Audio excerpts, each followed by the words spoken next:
Hi guys, welcome back to my channel. If you're new, welcome. My name is Christina. I'm very excited for you guys to be joining me for today's video. We're going to be talking about helping some problem skin with makeup. But before we get into that, I wanted to talk to you guys about a brand that reached out to me to see if I wanted to try out some of their products. The brand that I want to talk to you guys about today is called Ana Luisa. They make some amazing jewelry. I'm actually wearing some of their pieces today. I have this gold braided ring right here. It's a beautiful ring. It looks so pretty and expensive and I love it.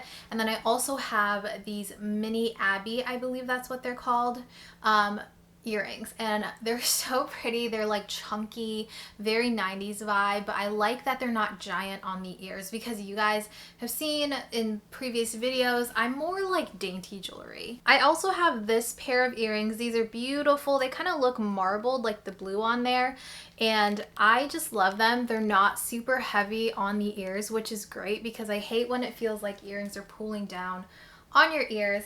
And each piece comes in a little baggie like this, just like a velvet bag, and it's so beautiful. And also the shipping box that they send it in is so small because they want to lessen the waste, which is another amazing thing about Ana Luisa that I wanted to tell you guys about. So Ana Luisa describes themselves as an everyday luxury brand because they make these amazing pieces but at an inexpensive price. Like, they don't have that luxury tag on them.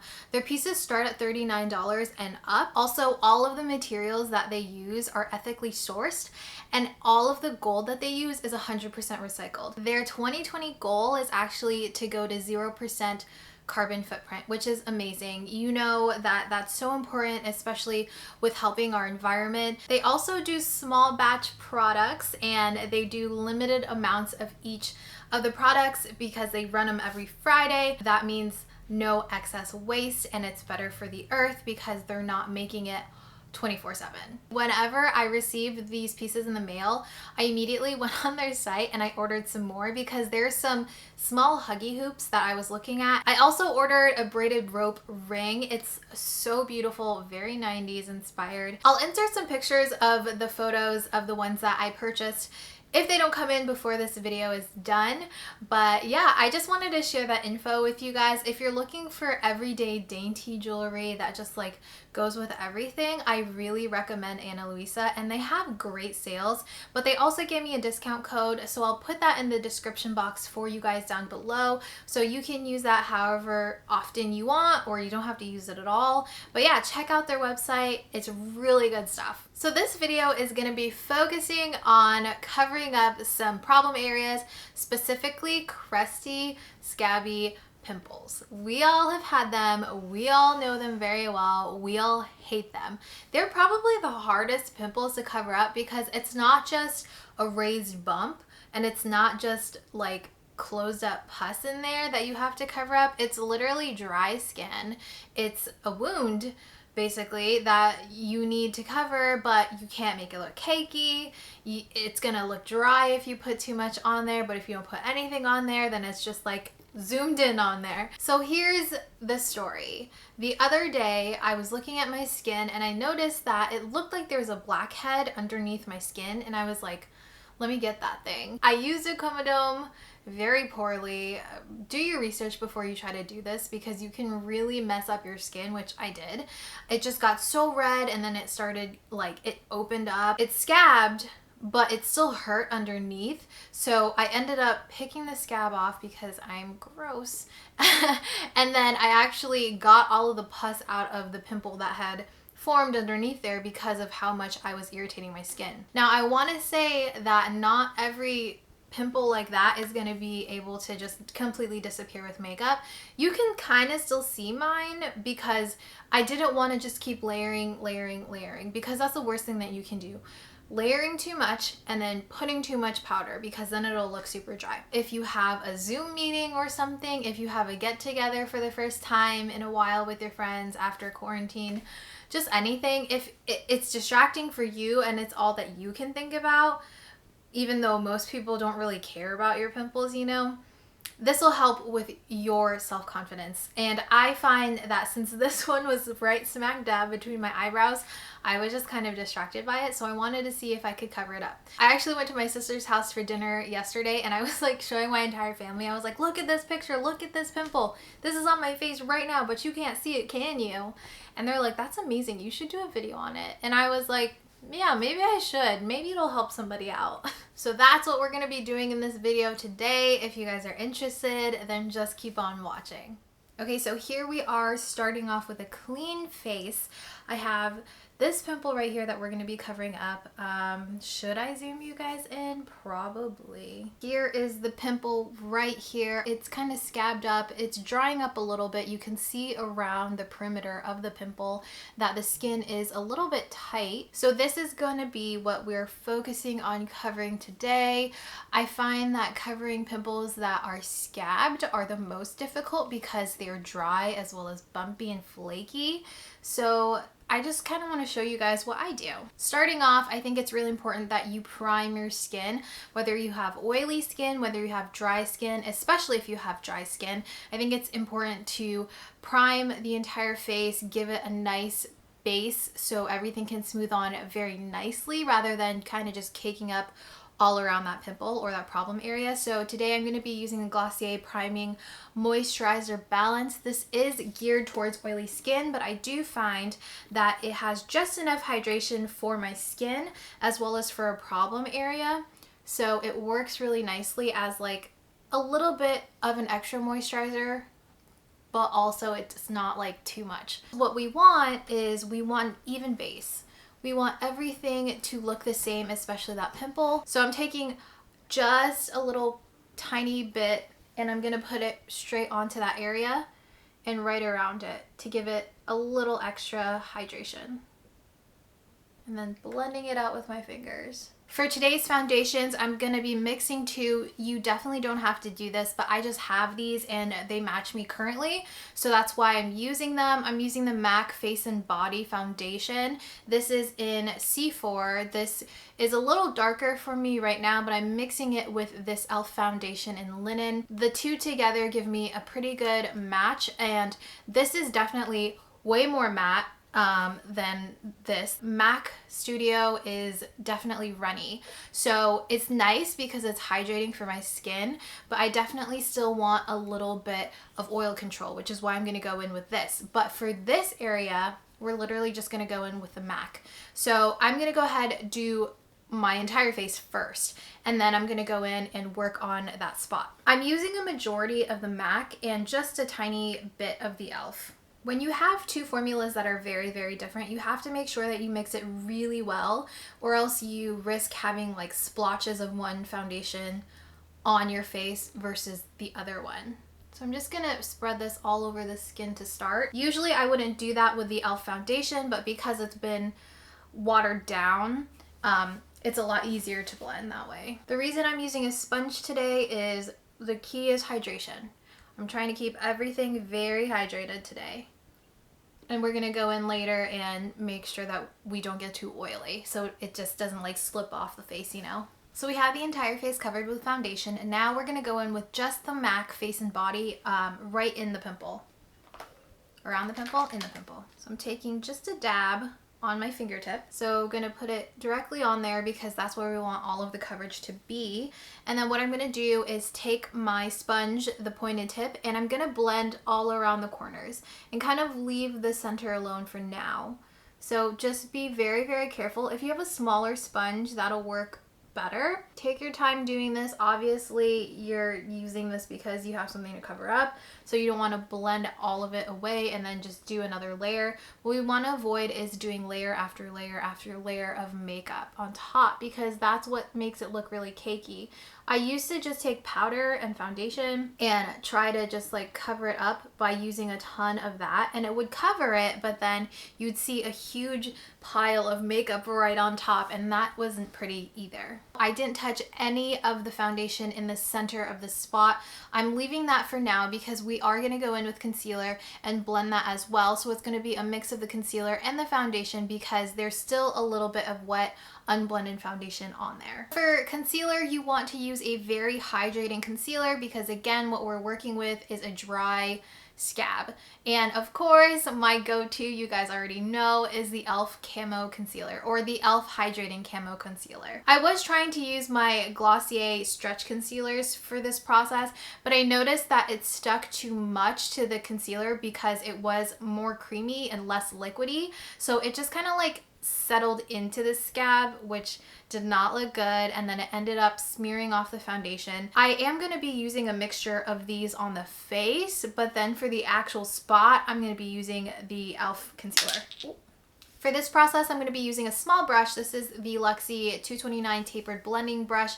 The reason why I want to use a brush for this is because I feel like with the sponge, you risk getting too close to the concealer. With the foundation, it was fine because it was the first base layer of it, but with the concealer, this is basically what's gonna be concealing it. So I want to go in and be really, really gentle with all of my strokes. I'm going to blend out all around it, and then I'm going to work on getting that spot because again, we want the most coverage on the spot. The good thing with where the placement of this pimple was is that I highlight this area anyway, so it's not going to be too crazy for this area to be highlighted. If it were somewhere like in this area of my forehead, it'd be kind of odd because that's usually where I bronze it. So this actually, having the concealer here, isn't too crazy. I mean, I like to bring some concealer over here anyways, you know. Obviously doing this isn't gonna completely make the pimple invisible, depending on how aggressive it looks, you know. I mean, we work with what we can, and you know, if I can't completely cover it, then that's fine. Everyone has pimples. It's not a huge deal. Most days, especially now, I just let my skin breathe. And when I have scabby pimples like this, I'm like, all right, whatever. I'm at home working anyways. I'm not seeing a ton of people anyways, so I'm not too stressed about it. And the more you can let your skin breathe and heal by itself and recover, the better. Since I've blended away most of the concealer around it, I'm gonna take the same brush and literally just tap so slightly, just so ever so slightly, just so it's not a giant like glob of concealer right there. Just gonna get that excess product basically and then blend it out. And you see that I'm blending the extra concealer around it down my nose, up my forehead, because if you're blending it just in this area, it's going to be so obvious that you have just concealer there, especially if it's lighter than your skin tone. So you want to make sure that you're bringing the eye to the light areas in general. I'm actually going to take my sponge and go around anywhere that looks a little cakey, but I'm leaving the direct spot alone. That is the base. We are going to go in with powder, but honestly, I'm just going to use a very light amount of powder, but let's work on the rest of the face. I'm going to go ahead and do some blush, and I'm also going to be doing some bronzer. Since we are trying to keep the skin looking hydrated, I am going to be using some creams on the face just to make everything look a little more uniform. Guys, I wanted to note that in my last video, the topic was a little controversial, and it was the Cosmetics blush serum video. If you guys are interested in seeing it, go ahead and look at it. I was basically just talking about how Cosmetics was filtering reviews, and despite the star rating, like the 1 star versus like 3 stars, I don't even want to get into that because the fact of the matter is there is an issue there, and they knew it, and they have gone around and tried to fix it, or they're doing a different strategy for their reviews, and I appreciate that. I like that a lot better than just outright filtering stuff. This is a different color. This is Peachy Peach. I like this color. This one works really well for my skin tone, but I want to show you guys what I meant with the dropper. If I was lucky, I got product. You can watch here. It's completely closed. I'm pushing it all the way down, and sometimes it just bubbles and sometimes I get something. So let's see. There's 1 drop right there, and then if you can see that, that's a bubble. Like, that's air right there. You can't tell me that that's product. You can't. And it's fine. Like, yes, one drop, they say one drop is enough for the entire face, and most of the time it is. Most of the time I have to tip it over for a few seconds, push the dropper down, and then I'll get some product in there. Like that's product right there. My point wasn't like the product packaging was terrible and that's why it needed a 1-star review. Whatever. Like, I just wanted to point out that that wasn't the entire reason I gave it a low review. But I digress.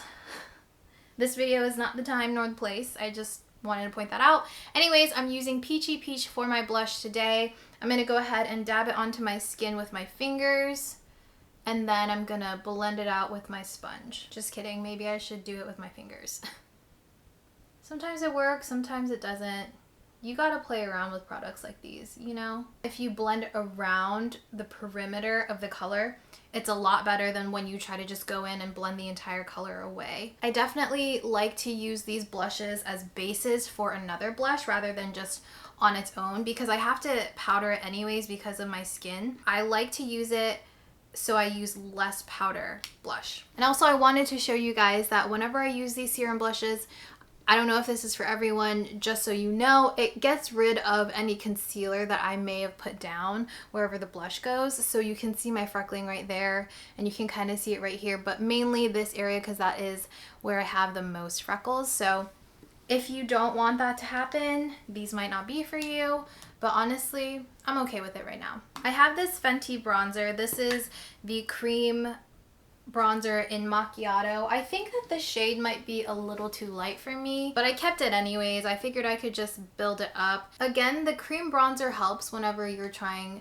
to make the entire face look uniform, because the hydrated areas where the pimples aren't going to be so obviously hydrated if the entire face is hydrated.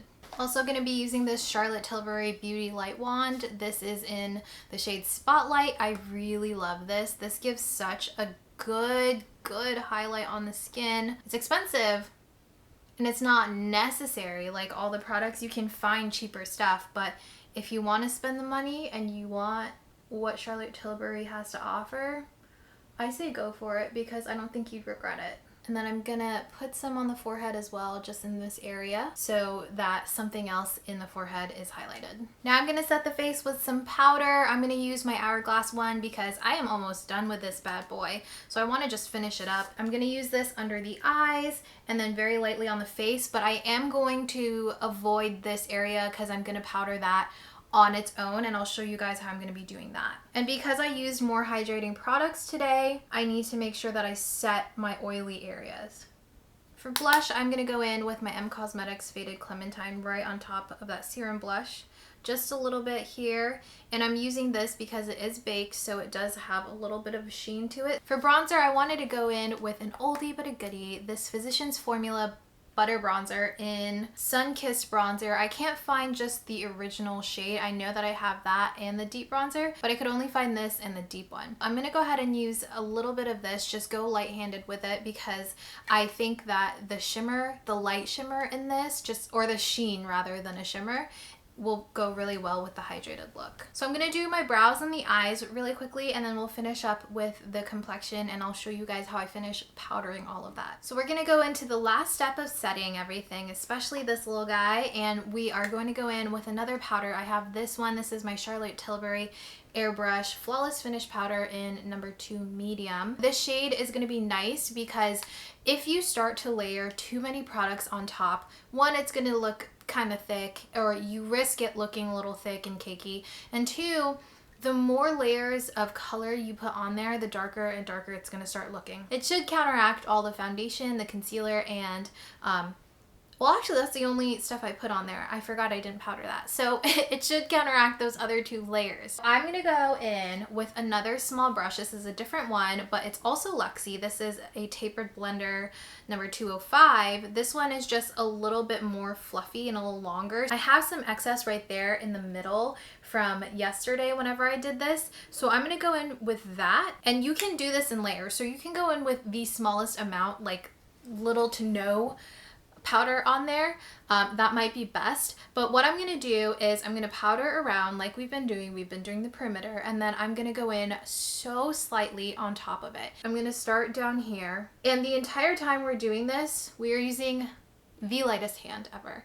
Like, it's gonna feel like you're not doing anything, but I promise you it'll make a difference. And then I'm taking the side of the brush into the powder, and I'm gonna ever so slightly cover that spot. The slightest touch, like, you see that? And then I'm gonna go and give myself a little bit of time to use the excess around it. It's not as good as it was yesterday, but like I said, it looks a little more crusty than it did yesterday. But I mean, it looks way better than it did. All right, and that is how I typically go about trying to cover up or at least lessen the distraction of a pretty gnarly pimple. I probably could go back in with a little bit of that foundation, a little more of that concealer, but I just want to leave it alone because I don't want to irritate it more or, you know, mess it up. So yeah, I hope that this was helpful for you guys. I know that it was like a very specific type of video, but yeah, I hope you guys enjoyed this. If you did, please make sure to like, comment, and subscribe for more videos just like this one. Remember guys, if you're interested in any of Ana Luisa's jewelry, make sure to check the description box down below for my discount code, and I will see you guys in my next video. Bye!